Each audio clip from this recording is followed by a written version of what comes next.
The Bellagio fountains fire every 15 minutes. 8 acres of water, choreographed to music, erupting into desert air that averages less than 4 inches of rain a year. There are roughly 200,000 hotel rooms in this valley, swimming pools on nearly every block. Golf courses so green they look airbrushed against the beige Mojave. Las Vegas is, by nearly every measure, the least likely city on Earth to exist at the scale it does. The Mojave Desert is not merely dry. It is the driest corner of the continental United States, a place where summer temperatures regularly crack 115 degrees, and the sun pulls moisture out of the ground faster than rain can replace it. Entire rivers evaporate before they reach a destination. And yet here, in the middle of all of that, sits a metropolitan area of more than 2 million people, running at full throttle, 24 hours a day. One thing makes it possible, one thing and almost nothing else: the Colorado River, a single waterway that starts as snowmelt in the Rocky Mountains and travels 1,400 miles before it reaches the desert southwest. It supplies roughly 90% of everything Las Vegas drinks. Every shower, every fountain, every casino floor hosed down at 4 in the morning. For most of the 20th century, that arrangement felt permanent. The river was vast, the snowpack was reliable, and the American West was built on the assumption that water would always come. Cities planned around it. States signed treaties guaranteeing it. An entire civilization grew up downstream, drawing from the same source, betting that the tap would never run dry. That bet is now in serious trouble. And Las Vegas, the city most people assume is reckless with everything, found itself at the very center of the crisis, and at the center of the most audacious engineering response to it. But to understand what they built, and why they had to build it, you first need to see what is happening to the water itself. Lake Mead is the largest reservoir in the United States.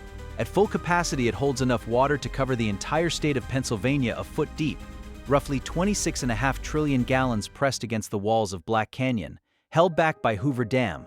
It is the central nervous system of the American Southwest. 7 states draw from it. Farms across California, Arizona, and Nevada depend on it. More than 40 million people live downstream of it in some meaningful sense. Without Lake Mead, Phoenix cannot function. Without Lake Mead, Los Angeles loses a critical piece of its supply. And without Lake Mead, Las Vegas simply ceases to exist.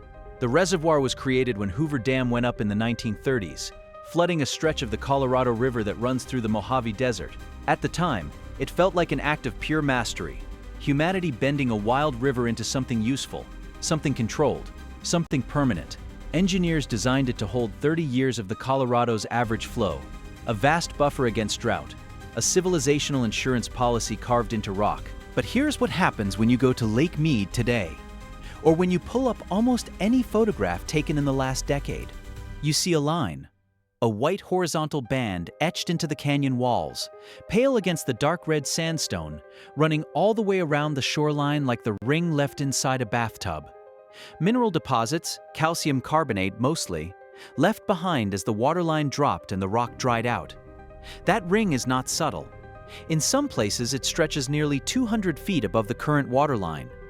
200 feet of missing water, made visible in stone. The lake has been declining for most of this century. In 2000, it sat at roughly 95% capacity. By 2022, it had dropped below 27%, levels not seen since the reservoir was first filling in the 1930s. That is not a drought blip. That is a structural shift in how much water the Colorado River delivers versus how much the West has promised itself it would always have. The gap between supply and demand is not shrinking, it is widening. And the canyon walls, stained white from the waterline that used to be there, are keeping an exact, merciless record of every inch lost. That white ring is not just a photograph, it is a balance sheet. And when Las Vegas officials sat down with the actual numbers, what they found was worse than the visual. Start with the 1922 Colorado River Compact, the foundational agreement that carved up the river's water among 7 western states. The negotiators divided roughly 16.4 million acre-feet per year. The problem, they made that calculation during one of the wettest periods the Colorado Basin had seen in centuries. Tree ring studies done decades later revealed the river's long-term average flow was closer to 13 or 14 million acre-feet. They had split up water that, in a normal year, simply did not exist. The compact was not a solution built on solid ground. It was an IOU written against a river that could not reliably cover it. Then layer in a century of rising demand. When the compact was signed, Las Vegas was not yet a city, it was a railroad stop in the Mojave with a few hundred residents. Today, the Las Vegas metro holds nearly 2.5 million people, and the Strip alone draws over 40 million visitors a year. Agriculture downstream accounts for the vast majority of Colorado River withdrawals, but municipal demand has climbed steadily alongside every new suburb, every new rooftop, every new lawn that probably should not be there. Then add 2 decades of drought, the most severe megadrought the American West has seen in at least 1,200 years. According to tree ring reconstructions published by Columbia University researchers in 2022, less snowpack in the Rockies, more evaporation from a warming atmosphere. The same river asked to do more, delivering less. The numbers converge on a single uncomfortable fact. The Colorado River system is being overdrawn every single year, and Lake Mead is the account absorbing the deficit. Which brings Las Vegas to its specific urgent problem. Nevada draws its water from Lake Mead through 2 intake pipes. Intake number 1, built in 1971, and intake number 2, completed in 1982. Both are fixed structures. Both sit at elevations that made perfect sense when the lake was full. As the waterline dropped through the 2000s and accelerated through the 2010s, engineers ran the projections and arrived at a number that focused minds very quickly. If Lake Mead fell below elevation 1,000 feet above sea level, intake number 1 would be sucking air. Intake number 2 would follow not long after. The pipes that kept a city of millions alive could, on a long enough drought, simply be left stranded above the waterline. 2 expensive straws dangling over an empty glass. So Las Vegas did the only thing a city with no alternatives and a very large credit line can do. It decided to go deeper. The project is officially called Intake Number 3. Everyone working on it called it the third straw. The concept is straightforward enough to explain in a sentence. Drill a new intake at an elevation so far below the existing 2 that even a catastrophically depleted Lake Mead cannot drop below it. The engineering required to actually do that is another matter entirely. The new intake sits at elevation 860 feet above sea level, roughly 130 feet lower than the point where intake number 1 goes dry. That gap is the entire margin Las Vegas bought itself.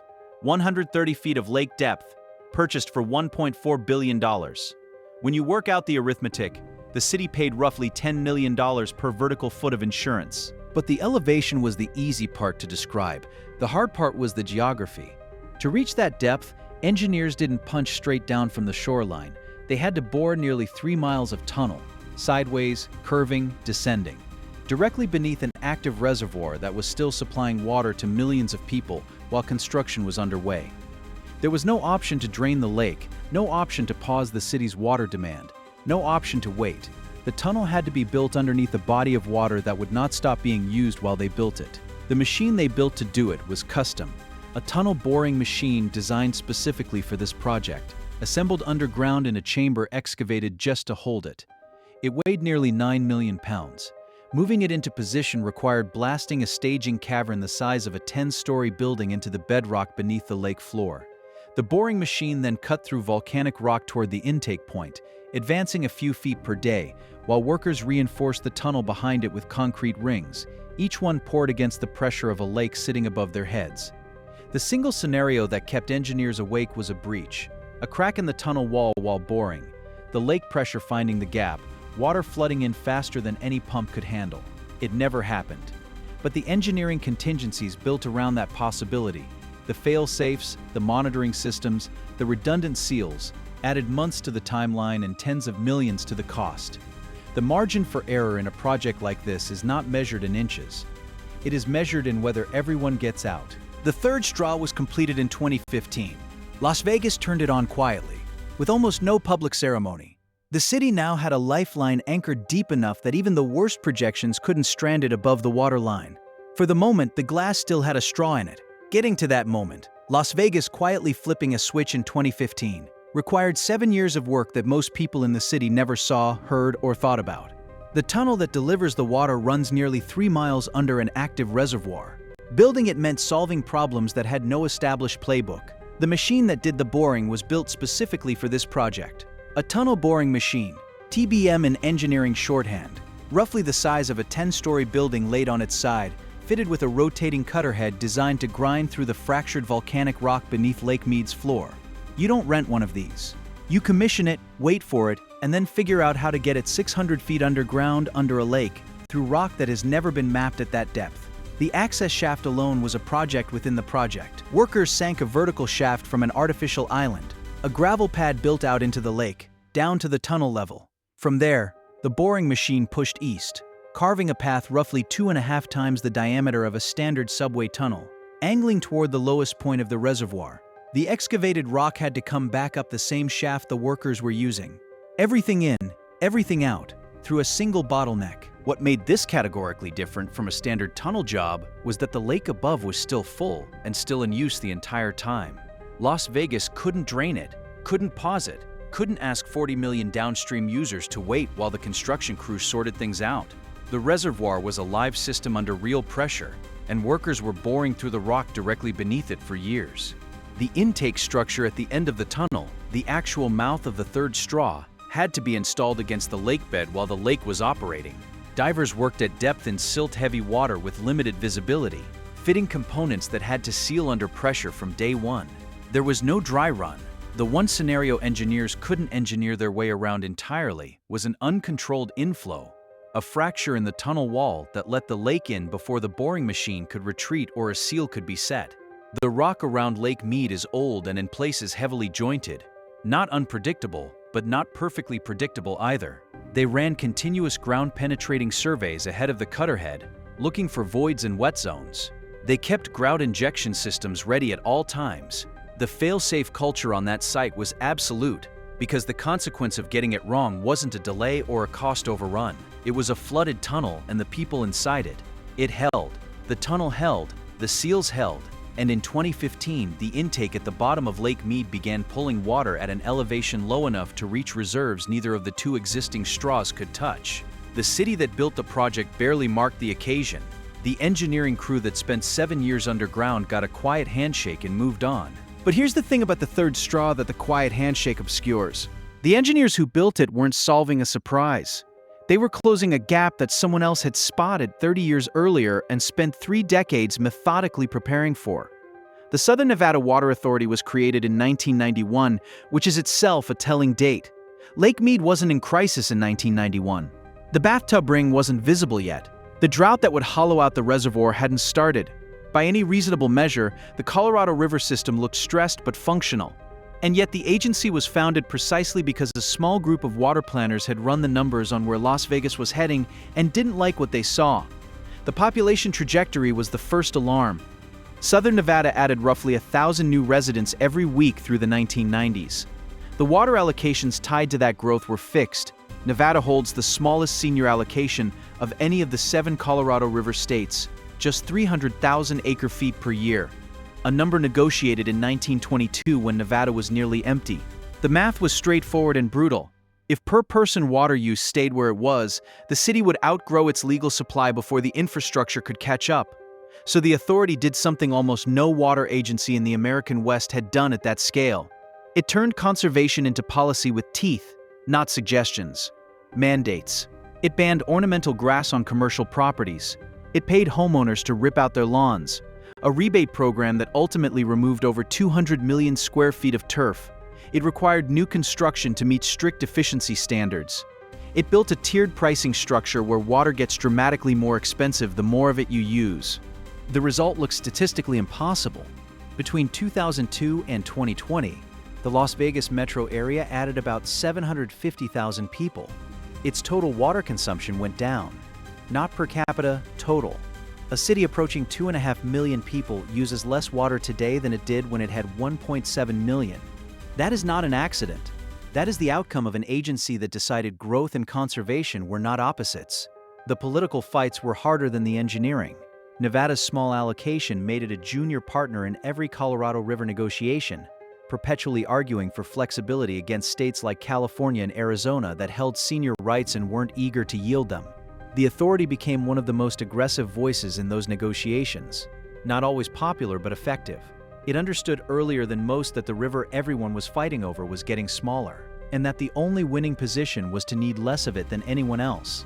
But Nevada's political scrappiness only buys so much. Because the river Las Vegas is fighting over doesn't belong to Las Vegas. It doesn't even belong to the United States, not entirely. The Colorado River drains parts of 7 states: Wyoming, Colorado, Utah, New Mexico, Nevada, Arizona, and California.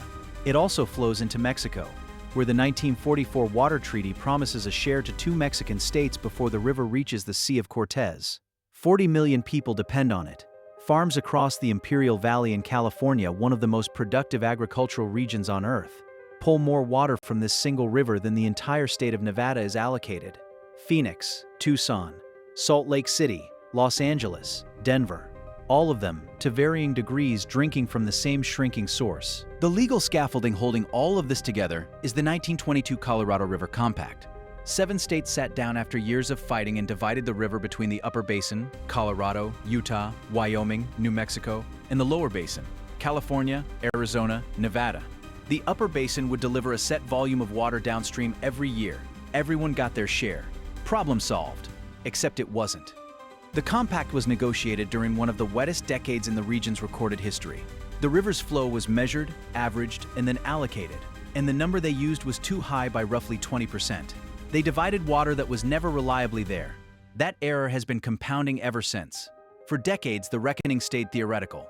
The reservoir cushion absorbed the gap. Then the 20-year drought arrived. The cushion evaporated, and states that had spent a century treating their allocations as permanent entitlements suddenly had to confront a word they'd been avoiding: cuts. The Bureau of Reclamation began issuing shortage declarations starting in 2021. Arizona took the first mandatory reductions. Nevada took cuts proportionally smaller because its total allocation was already so small. California, holding the most senior rights in the lower basin, resisted longest and hardest, which created exactly the kind of interstate standoff the compact was designed to prevent, but had no real mechanism to resolve. Renegotiations are now underway. New operating guidelines for the river are due by 2026. Every state is at the table, and every state has a different survival calculus. Agricultural users in California's Imperial Valley argue that their water feeds the nation. Cities argue that people outrank farms. Upper Basin states argue they should not be forced to deliver water downstream, that the climate is no longer delivering to them. Mexico watches from downstream, wondering what a new deal between 7 American states means for the share they were promised in 1944. There is no version of this negotiation where everyone gets what they want. The math does not allow it. The river running through all of it is carrying less water than at any point in the last 1,200 years, and it is still getting smaller. So the river is getting smaller, the negotiations are unresolved, and the clock is running. The question that sits underneath all of it is brutally simple. Does the engineering buy enough time, or does the math catch up anyway? Here is what the third straw actually bought Las Vegas.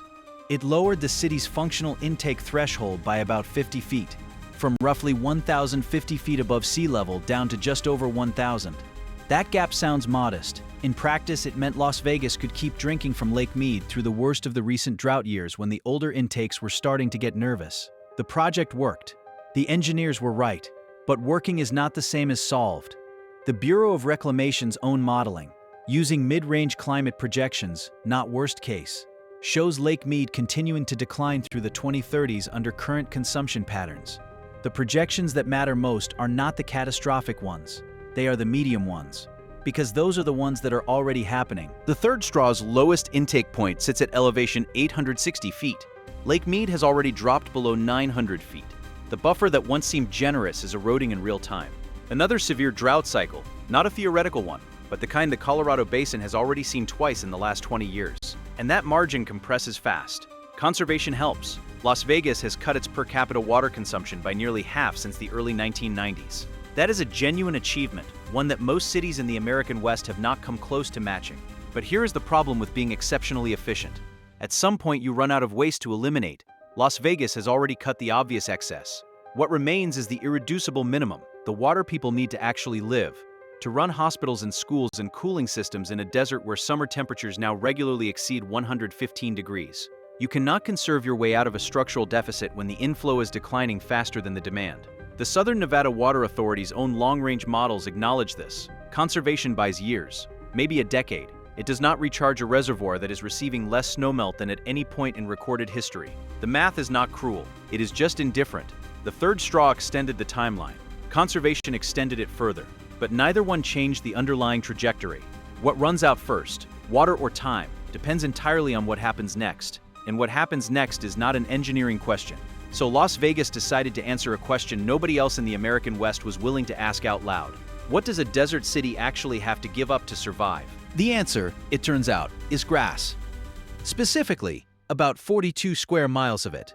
Decorative turf, the kind nobody walks on, the kind planted along highway medians and in front of office parks purely for appearance, was banned. Not discouraged, not penalized with higher water rates. Banned. Nevada became the first state in the country to outlaw ornamental grass by law, and the Southern Nevada Water Authority is paying homeowners and businesses to rip it out, roughly $3 per square foot.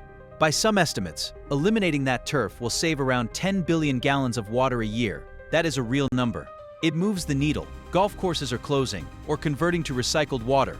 The Las Vegas Strip, that maximalist monument to abundance, has been quietly retrofitting for years. The hotels that once drained water into the desert now recycle almost every drop used indoors. Shower water, sink water, water from the kitchen. It gets treated and pumped back into Lake Mead under a return flow credit system. That is genuinely clever. Las Vegas gets credit for every gallon it sends back, which it can then redraw. The result is that the city uses roughly the same total amount of Colorado River water today as it did in 1990. Despite adding roughly 1 million people, that is not spin. It is one of the most remarkable efficiency gains any major American city has managed. The per capita water use in Las Vegas has dropped by nearly 50% over the last 2 decades. And yet, the population is still growing. New subdivisions are still breaking ground in the Mojave. The casinos are not getting smaller. The question the numbers keep circling is whether reinvention and expansion can occupy the same city at the same time, whether you can genuinely transform your relationship with a resource while simultaneously demanding more of it. The recycling infrastructure is real. The grass bans are real. The efficiency is real. But return flow credits only work on water that was used indoors and treated.